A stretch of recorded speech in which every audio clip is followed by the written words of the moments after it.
एक बार की बात है, किसी गांव में एक किसान अपनी पत्नी के साथ रहता था। अपना गुजारा चलाने के लिए वो मक्खन की टिक्कियाँ बेचा करता था। उसकी पत्नी मक्खन की टिक्कियाँ बनाने में उसका हाथ बटाया करती थी।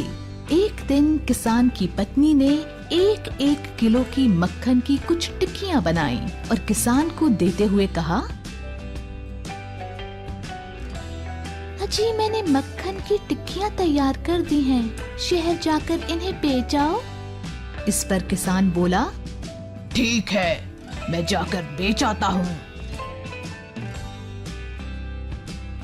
किसान ने मक्खन की टिक्कियाँ अपनी पत्नी से ली और शहर की ओर चल पड़ा।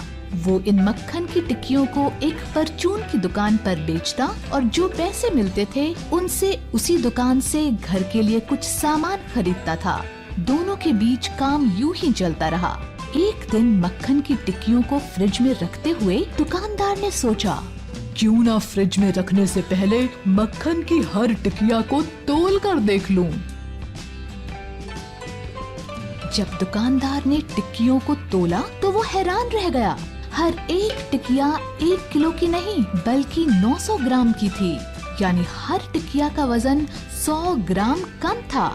उसे किसान पर बहुत गुस्सा आया। बेईमान, धोखेबाज, मैं उसे नहीं छोड़ूंगा।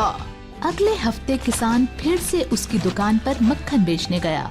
खबरदार जो मेरी दुकान में कदम रखा, धोखेबाज। मैं किसी झूठे और मक्कार इंसान के साथ कोई लेन देन नहीं करना चाहता।